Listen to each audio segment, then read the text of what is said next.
Hi everyone, welcome to my channel, and I'm just gonna go ahead and take you guys through my first week of orientation.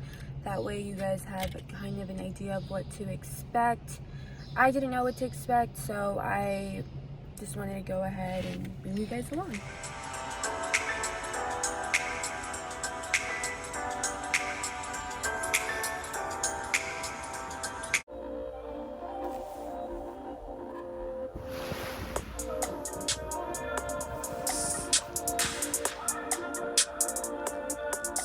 Start off, I can't even talk. Okay, so to start off, I decided to make this more of a home video only because I don't want to record anything in the hospital where it puts people at risk, and I don't want to violate any type of HIPAA regulations or violate the hospital in any way.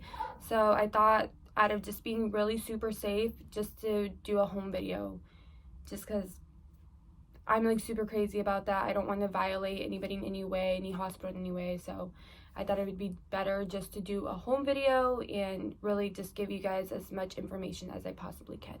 Schedules. Where and when do we get our schedules?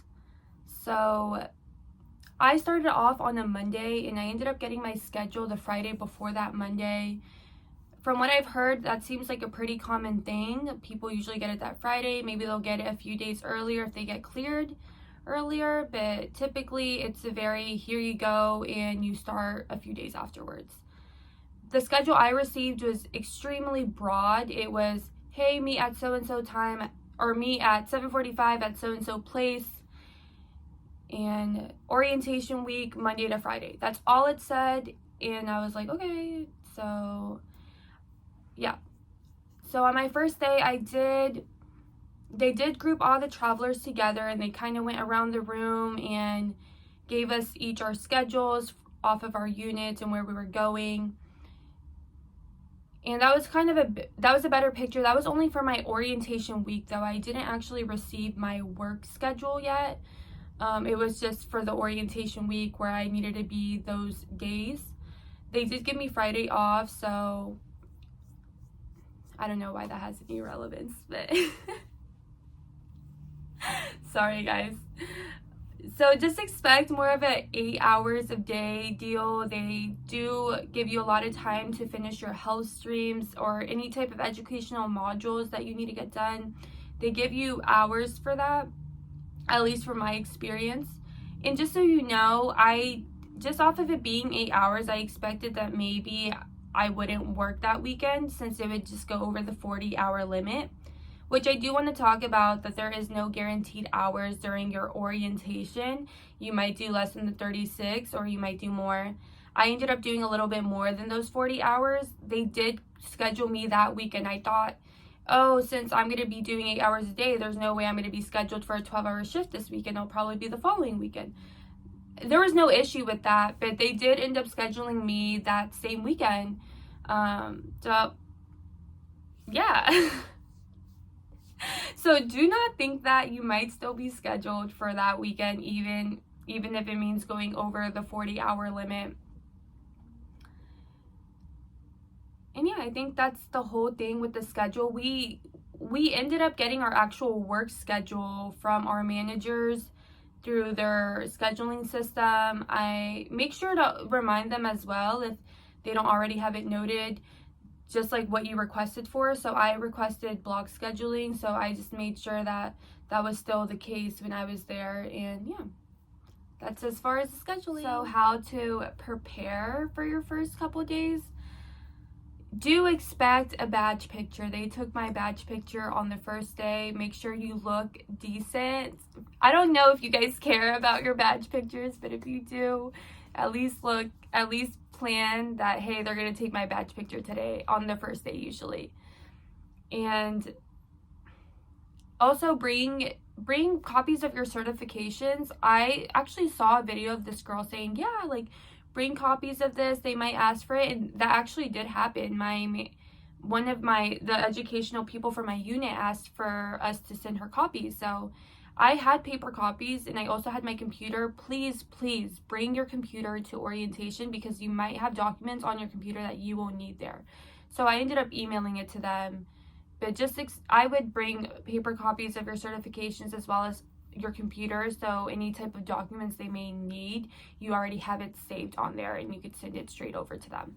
So for the rest of the week, they give you more classes, and they even do a lot of clinical skills. I was very surprised that I had to do an IV class. I was like, I understand the skill thing, but I understand it clearer now just because their IVs are so different than what I use.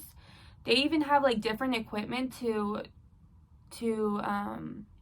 collect cultures. Like, it's really, really cool, actually. Now that I think about it, it's very, very cool, but just equipment in every place is super different, and I totally understand why they do the clinical skills. So do expect that as well. For the documentation system that I was using, I never once had even a little bit experience with this, so there was a full class dedicated to just learning that whole documentation system as much as you possibly could before your orientation with your preceptor. So just expect, outside of the health streams, do expect like clinical skills and really learning like the charting system and all that as well. And for my first 12-hour shift with my preceptor, I'm